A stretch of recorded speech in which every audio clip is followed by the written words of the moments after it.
안녕하세요. 잘 들리세요? 네.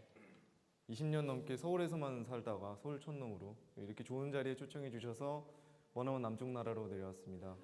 따뜻하네요.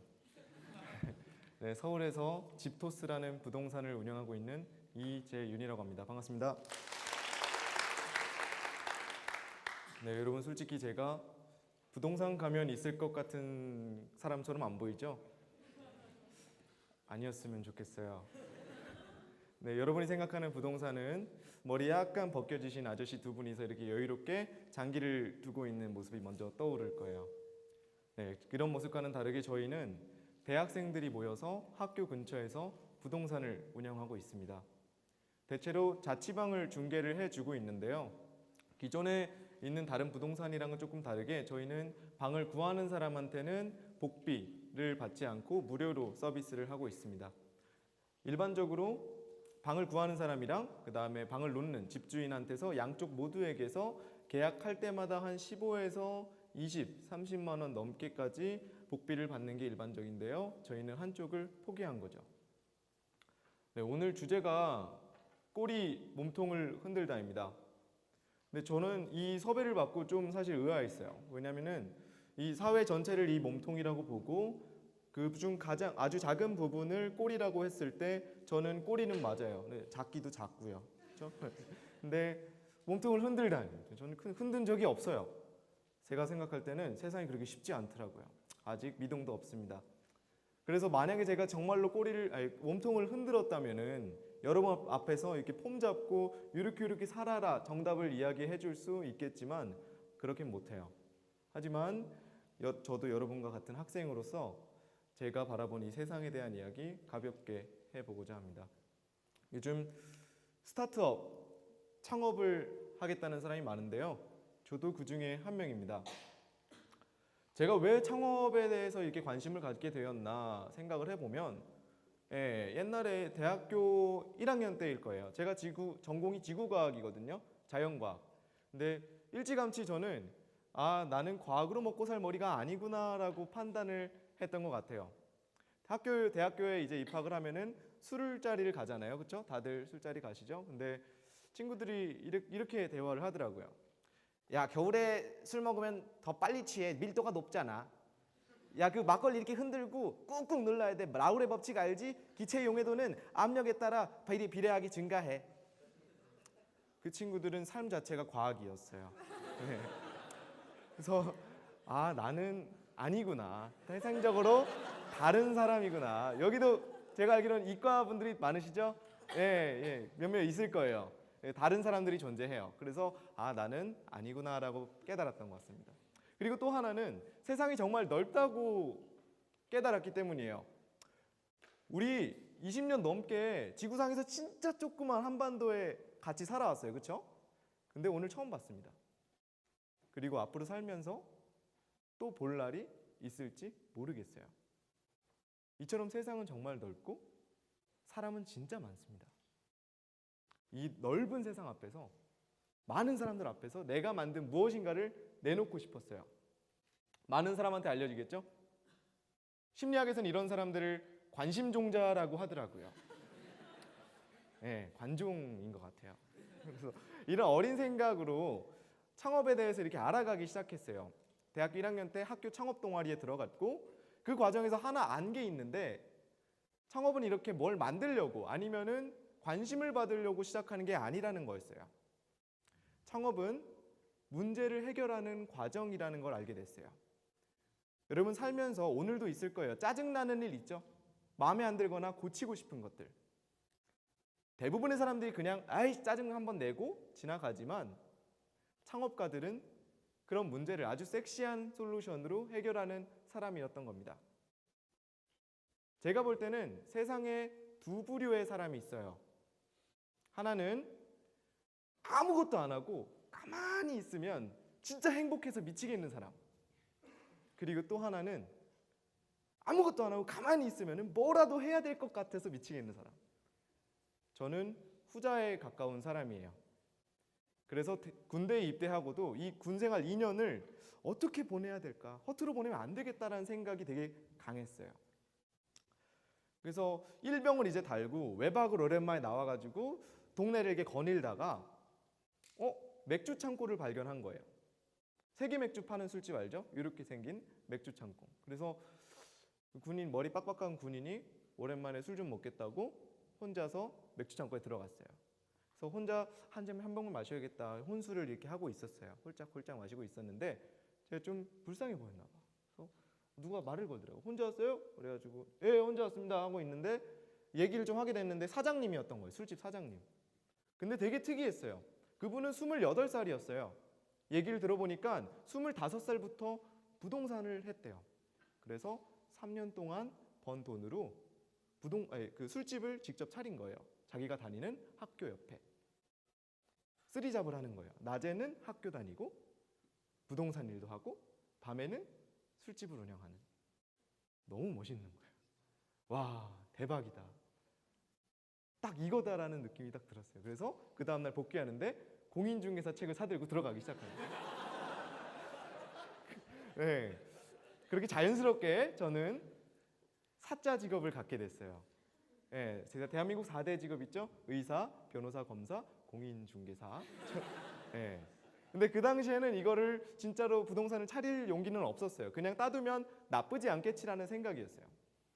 근데 이걸 따고 나니까 예상치 못하는 부탁들을 좀 받게 되는 거예요. 여러분 주변에 공인중개사 친구 있어요? 특이하죠? 없죠? 근데 주변에 자취하는 친구들이 야, 나 이번에 자취방 계약 다 끝나는데 이거 계약서 꼭 다시 써야 되는 거야? 내지는 나 이번에 다시 계약하러 가는데 방구하러 가는데 너 같이 가주라. 나 호구 당하기 싫어. 이런 이 부탁을 하는 거예요. 그래서 알게 됐어요. 아, 주변에 자취하는 친구들이 많은데 이 친구들이 방을 구하거나 사는 데 있어서 법적으로 아니면은 내가 사는데 그 인간관계 경험이 없어서 어려움을 좀 많이 겪는구나. 그리고 또 하나, 저는 제 자취방을 구할 때 그 부동산을 통하지 않고 직접 직거래를 했어요. 복비가 너무 아깝더라고요. 그래서 저는 근데 공부를 했으니까 할 수 있었는데 나머지 다른 친구들은 엄두를 못 내는 거예요. 그리고 실제로 복비를 아끼려고 직거래를 하다가 집주인한테 갑질을 당하는 경우도 있고 그리고 사기를 당해서 피해를 보는 경우도 봤어요. 가뜩이나 집세, 보증금도 내야 되고 월세도 비싸고 한데 방을 구하고 그 방을 구하는 것 자체가 굉장히 어려운 일이었던 거죠. 그 순간 이거 내가 해결하지 않으면 안 되겠다라는 생각이 들었어요. 내가 직접 부동산을 차려서 친구들한테 무료로 중개해주자. 내가 무료로 해주면 애들이 복비 아끼려고 직거래하다가 피해보는 일이 좀 줄겠구나. 그리고 나는 학교에서 할 수 없는 색다른 경험을 할 수 있겠구나. 그렇게 무턱대고 시작했습니다. 근데 제가 무슨 경험이 있어야죠. 운전면허 있다고 다 운전하는 거 아니잖아요. 장롱이라고 하죠. 네, 장롱 자격증 가지고 부동산에서 일해본 적도 없고 실제로 뭐 어떻게 그 매물은 확보하고 손님을 응대하고 그리고 계약을 진행하는지 아무것도 몰랐어요. 그러니까 좀 알아야 되니까 주변 친구들 중에 부동산 하시는 부모님이 있는 친구들 무턱대고 찾아가서 그 부모님들께 하나하나 다 꼬치꼬치 캐물었어요. 어떻게 해요? 이거 어떻게 해요?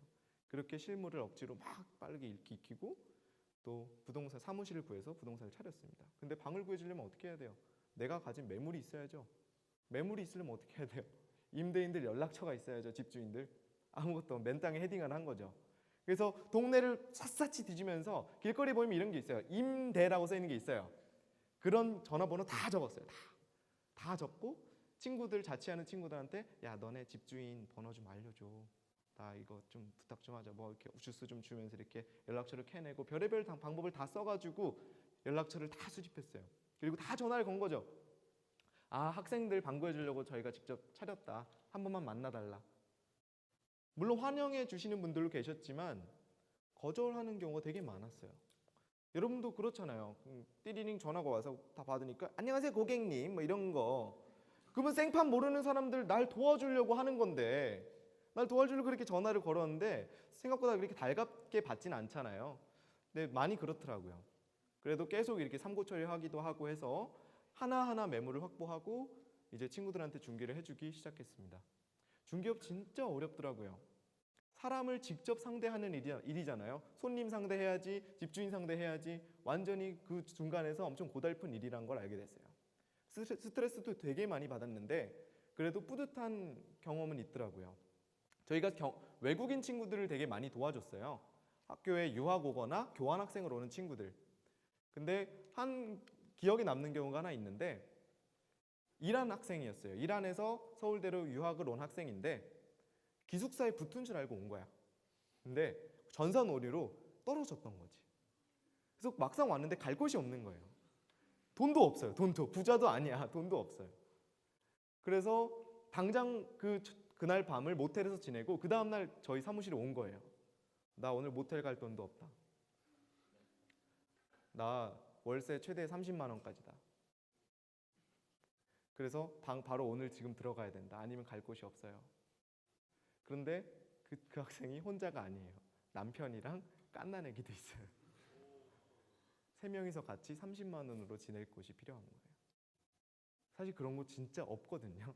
근데 백방으로 모든 팀원이 다 수소문을 해가지고 이렇게 말씀드리는 건 해피엔딩이라는 거죠.